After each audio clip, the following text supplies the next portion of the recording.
Ang okay ako ay para sa mga kapwa nating kabataan na may pinagdadaan ng mga problema. Problema na minsan hindi natin kayang ipaliwanag o masabi sa mga kaibigan o pamilya natin. Sa episode na ito, mababanggit at maipapakita ang ilang sensitive topics tulad ng suicide and self-harm. Hiling namin na maging daan sana ang episode na ito para sa isang maayos at bukas na discussion tungkol sa mental health struggles na pinagdadaanan nating mga kabataan ngayon. Kung ikaw mismo ang nakakaranas ng mga issues na ito and you think these topics are too much for you, baka ang episode na ito ay hindi para sa iyo. O kaya, mas mabuting lumapit ka sa mga taong pinagkakatiwalaan mo tulad ng mga magulang mo, kaibigan, mga school counselors o doktor. Whatever you feel, they are valid.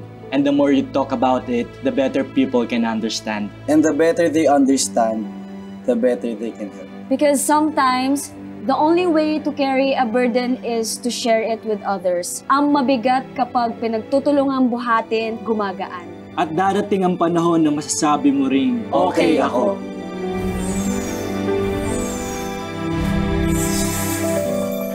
Kung ang buhay ng tao ay isang libro, paano mapupunan ang mga pahina na ibinigay para sa'yo? Dahan-dahan ba sa pagpinta? Sigurado sa bawat kumpas, bawat kulay pinag-iisipan?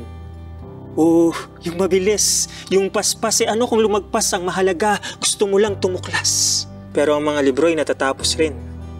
Ang mga lapis ay pupurol, ang mga ginuhit ay kukupas. Kung paubos na ang papel ng libro mo, paano mo gagamitin ang mga natitirang pahina na inilaan para sa'yo?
Pag uwi mo sa bahay, isalang mo agad yung malagkit para makapagluto ako ng biko. Pagkatapos, anak, bakit hindi mo sagutin yung cellphone mo? May tumatawag. Opo. Hello po? Opo, si Joel nga po to. Sa scholarship po. Nakapasa po ako. Hey. Okay po, okay. Salamat po. Maraming salamat po. Nay!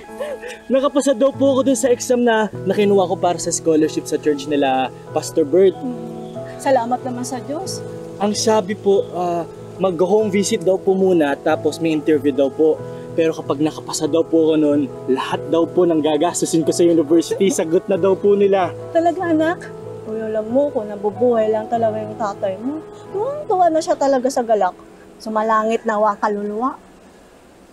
Ay nako, Nay. Tay, alam kong nandiyan kayo, nakatingin sa amin ni Nanay. Para po sa inyo to, yung interview ko, gagalingan ko po yan, Tatay. Para naman din na problema si Nanay sa pagpapaaral sa akin. Uy, tama ka na nga dyan. Baka sumagot na naman dito. Ay, nalalangan mo. Ay, naka! Yan! Pasensya na po. Tara na, Joel. Sorry. Joel, tara na. Sorry Sorry ulit.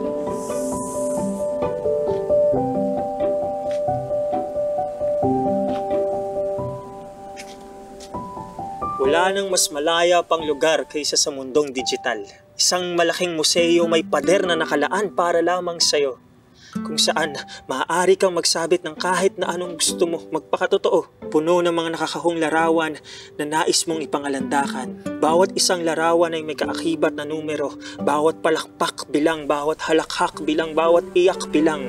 Magsabit ka ng magsabit ng mga perpektong bahagi na gusto mong ipakita sa mundo. At darami ang mga taong nakaantabay sa susunod na ihahain mo. Kaya dapat mahusay kang gamitin ang iyong kalayaan sa pagpili kung anong gusto mong ihain sa mundo. Pero ang pagpili ba ay pagpapakatotoo? Paano kung ang sinasabit mo ay para lamang sa kaligayahan nila? Ano pang silbi ng kalayaan mo kung hindi mo naman ito nagagamit para sa kasiyahan? Bawat alaala ay may kaakibat na numero. Sa bawat tagumpay ay bilang ang bawat palakpak. Isasama ko kayo sa kumpas patungo sa pinapangarap kong landas. Aanhin ko pa ang kalayaan ko kung hindi naman ito magagamit para sa kaligayahan nyo. Nax, congrats ha! Ay. Galing ka pala talaga. Hindi ka lang matalino, masipag ka pa. Alam mo, lagi kita nakikita dito eh. Ano ba itong mga tinda mo ngayon, ha? Banana Q, kamote Q, tsaka Tsaan? turon.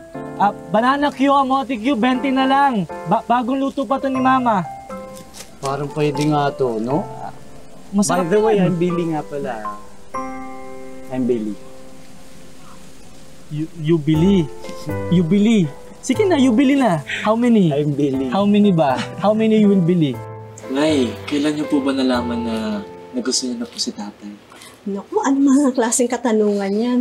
Siguro may nagugustuhan ka na, no? Ako wala, Nay. Ako, study first. Pero sa iyo, anak, may nagugustuhan ka na ba? Joel! Hello, Joel! Hello po, tita. Hello. Ito po, binili ko po to kanina sa mall. Pot holder po to para hindi po kayo mapaso sa mga niluluto ninyo. May salamat naman, nagabala ka pa. Congratulations, Nicole. Binibida ka ng nanay mo na meron kang top honor. Salamat po, tita. Pero high honors lang po yung nakuha ko. Ito nga po si Joel, highest honors po yung nakuha niya. Tsaka, congratulations pala kasi nakapasa ka raw sa scholarship ni na Pastor Bert. Galing-galing mo talaga, no? Salamat. Ay, ang tamis.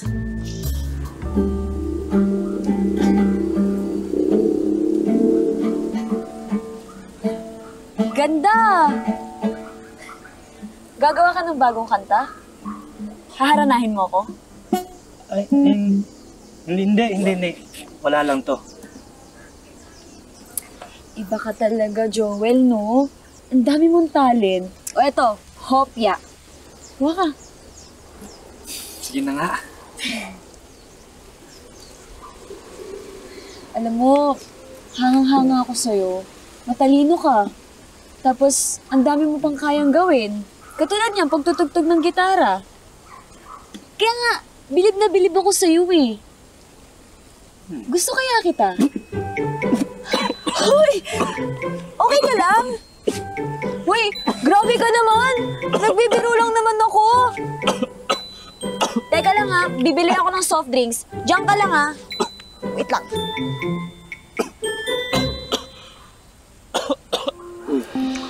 Thank you, Nicole, ah. Billy. Uy, grabe ka naman. Ako, kilala mo na, tapos ikaw di pa kita kilala. Sorry, madumi kasi yung kamay ko eh. Sige. Okay lang naman eh. Ano, tara na. Iwan mo na yan. Tara na, mamaya na yan. Tara na. Hindi. Basta, iwan mo na. Dali. Hindi ako marunong maglaro. Marunong ka. Tara na. Hindi ako marunong. Sige na, marunong ka. Tara. Sige na. Yan ang bahala sa'yo. Kaya mo to. Naniwala ka lang sa akin, okay? Halika dito. Ayan. Ayusin mo dito, ha? Ayan. Dito. Okay. Ayan. Sige. Isa nga. Kaya mo yan. Sige. Oops, sandali lang. Ano ba? Paano? Dito. Ayan. Sige.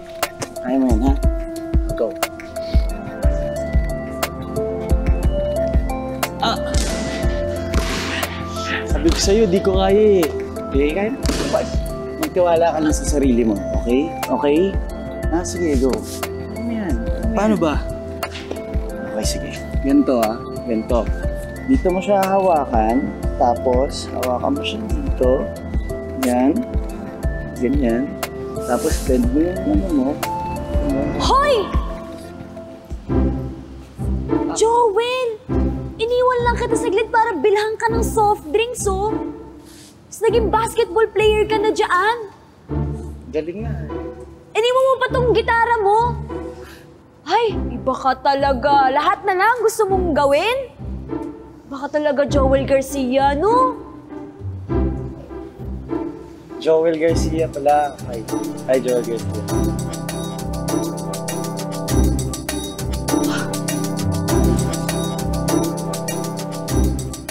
Tungkol pala sa scholarship ni Pastor Bert. Kaya mo naman yun, di ba? Yes naman, Nay. Nag-aalala lang ako, anak, kasi kailangan daw na mataas daw ang maintaining grades. Nay, wag na po kayong mag-alala. Ako pong bahala. Sige na. May ginagawa pang nanay. Sige po. Alam mo na ako kusina.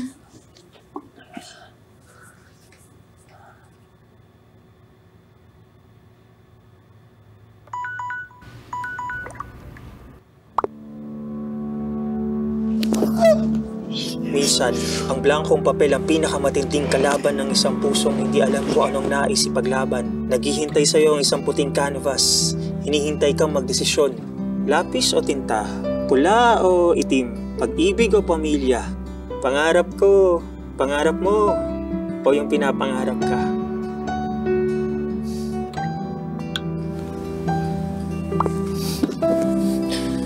Paano ka nga naman magsisimulang lumaban kung hindi mo alam kung anong nais mong pagwagian? Pero kailangan mo nga ba magdesisyon? O lilipas rin ang lahat ng ito? Maiintindihan naman natin siguro ng blankong pahina kung kailangan mo munang magpahinga. Parang inspired ka yata. Ano? Walang reaksyon? Hindi mo lang ako papansinin? Hindi mo na nga ako in-accept dun sa friend request ko sa'yo, tapos hindi mo pa ako papansinin ngayon? Sorry.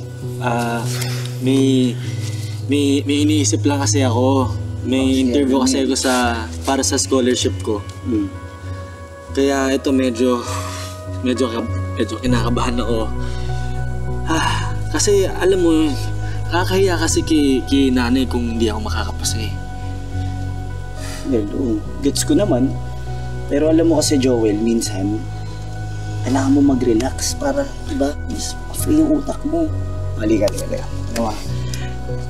Halika. Mamaya na.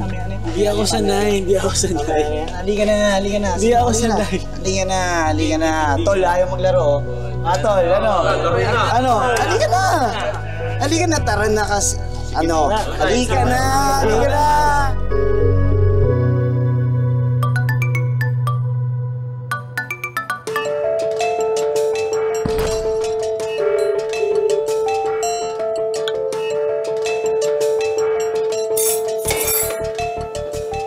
Pasensya na po, Pastor.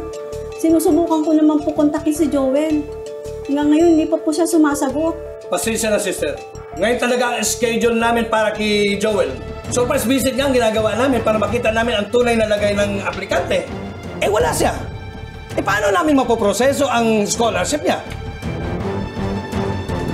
Pastor, pasensya naman. Sinusubukan ko naman pong kontakin yung anak ko. Hello po, tita. Pastor, hello po. Tita, bigay po ni Mama. Si Joel po. Yun nga eh. Sinusubukan ko siyang tawagan. Pero hindi siya sumasagot. May alam ka ba kung saan siya nagpunta?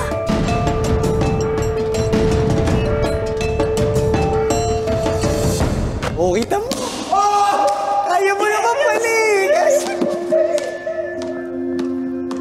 Sabi sa'yo eh. Kaya mo naman pala eh. Sorry. Bakit? Wala namang masama, di ba? Bakit? Wala ba? Paano yung sasabihin ng iba? Joel, huwag mo iniisip yung sasabihin ng ibang tao. Alam mong importante, kung saan ka masaya. Okay, lagi mo tatandaan yan. Gusto mo ako, di ba? Gusto mo ako. Kasi ako gusto kita. I like you, Joel. I like you.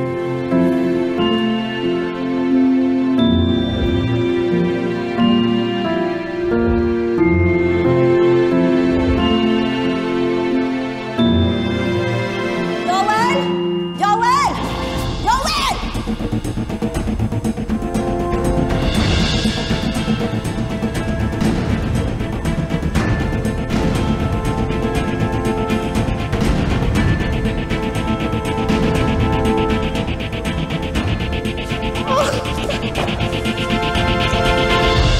Alam mo, kung nabubuhay lang talaga ang tatay mo, hindi nga naman magkakaganito eh.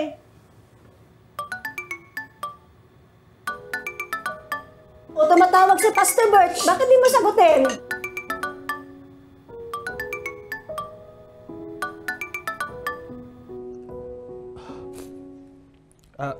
Hello po? Opo, si Joel nga po to.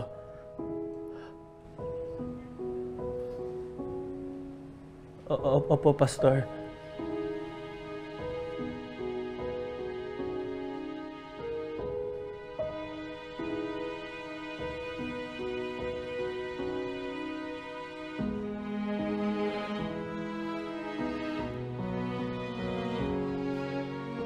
Anong sabi ni Pastor Bert? Okay po.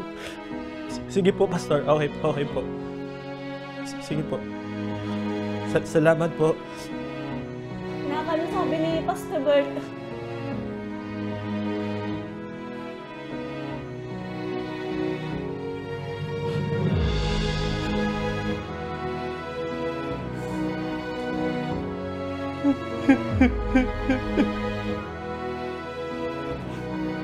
Nakakainis ka na. Sa dami na nagkikislapang larawan ng pinaghirapan kong pagandahin, mas nais pa nilang titigan ang bahagi ng buhay ko na hindi nila kayang tanggapin. Kung kailan nauunawaan ko na ang kalayaan at kalagayahan ay maaaring maging isa, doon pa nila ako gustong diktahan. Wala naman akong tinatapakan, bakit kailangan akong pigilan? Bakit ang hilig niyong awatin ang paggamit ng kalayaan kapag hindi na lang kayo ang gustong makinabang?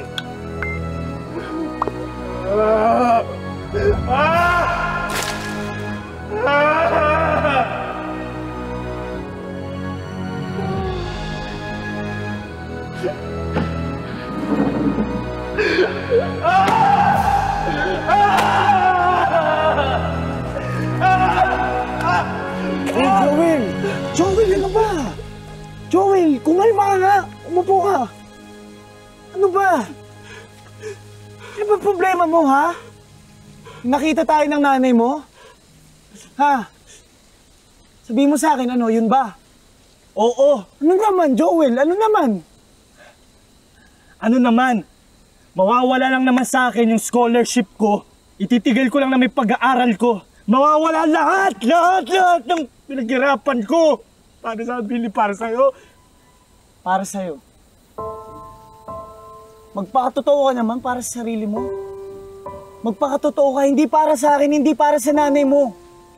Kundi para sa'yo.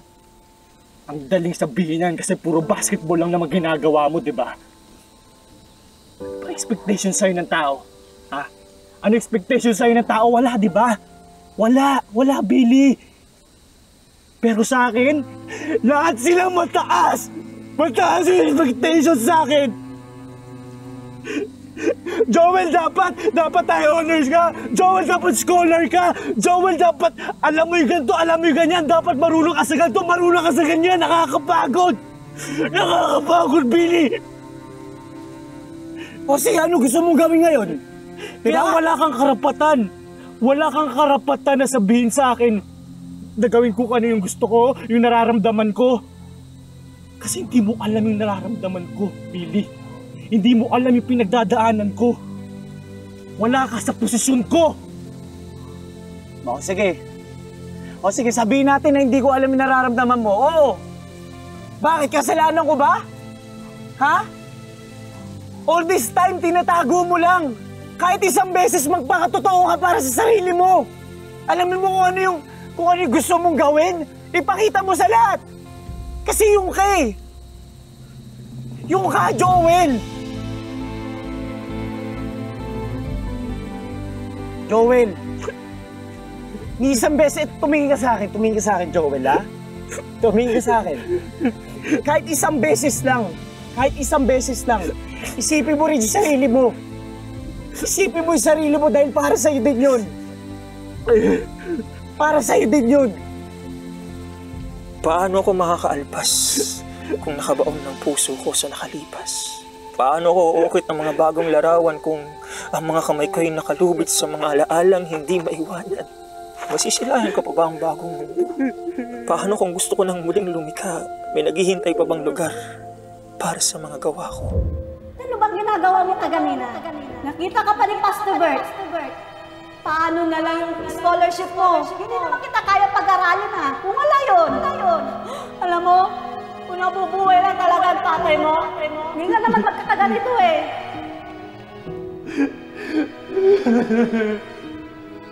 O sige, sabihin natin na hindi ko alam yung nararamdaman mo. Oo. Bakit? Kasalanan ko ba? Ha? All this time, tinatago mo lang. Kahit isang beses magpakatotoo ka para sa sarili mo.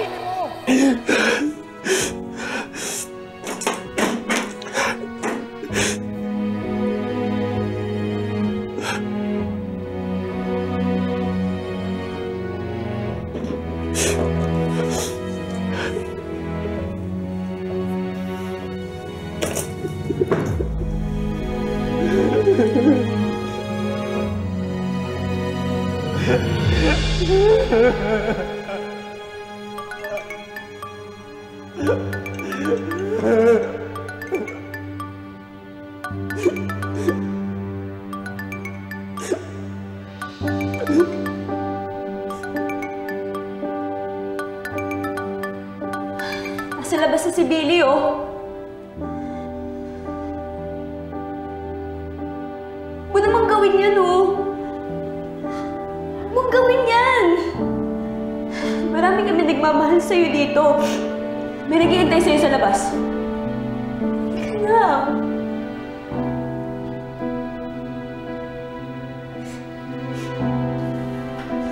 Ika na.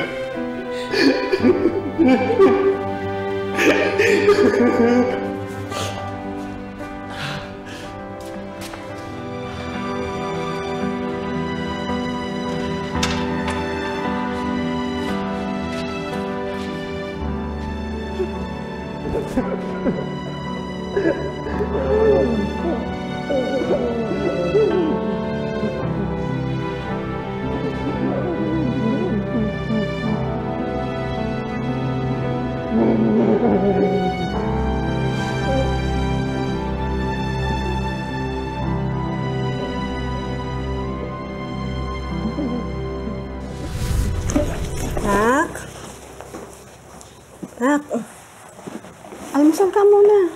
Hindi na po, Nay. Okay na po ako. Ito ka na mag-almusal. Samahan mo ko. Ma, okay na po.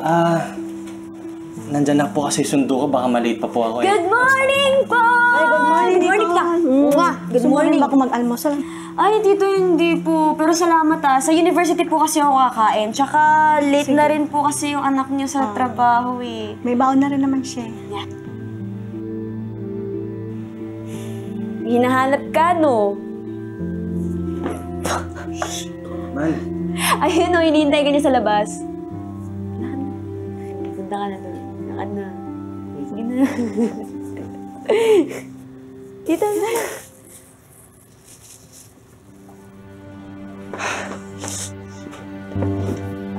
Hi. Ay, gift ko pala. Ito pala sa'yo. Ito. Ay. Thank you, Nagkapala ka pa. Nak, baon mo. Pati ikaw, Billy, meron na rin. Di ba ito? Billy, Alam mo, ang laki ng pasasalamat ko Kasi esperado tong magtrabaho yung anak ko para lang makapag-ipon ng tuition fee.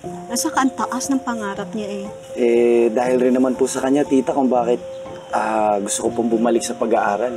Dahil rin po sa kanya kung bakit mas mataas na po yung pangarap ko ngayon. Hayaan mo anak, kapag nakapag-ipon ako, makakapag-aral ka uli ng kolehiyo. Ay nako, Nay. Kahit tumigil pa po ako sa pag-aaral ko, kahit nawala pa yung scholarship ko, basta nandito ka lang sa tabi ko, hindi mawawala yung pangarap ko. Hindi ako susuko. Pangako yan, Nay. Pangako yan. Aba, palaban yata tong anak mo. Yan ang gusto ko sa'yo, damit eh. Oh, tara na, late Tara na na po, tayo. sige po, Nay. Pero wait. Ano na naman yan? Mag-groovy tayo. Total. Groovy tayo. Bilisan mo na. 1, 2, 3. Yan. O, tara na. Late na tayo eh. Sige po, Nay. Mauna na po kami, ha. Love you, anak. Ingat ha. Love you, Nay. Tita, salamat po. Bye-bye po. Baga naman po uwi. Sige.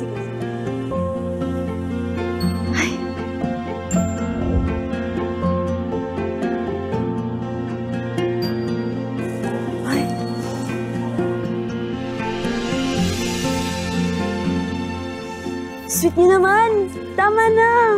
Manipis lamang ang libro ng buhay at ang pagbuo nito ay matatapos rin. Kaya't habang may pahina pa, pipintahan ko ang mga ito ng malayang pumipili sa mga kulay na gusto kong gamitin para kapag pinagmasdan ko sila, masasabi ko na pinili kong maging masaya.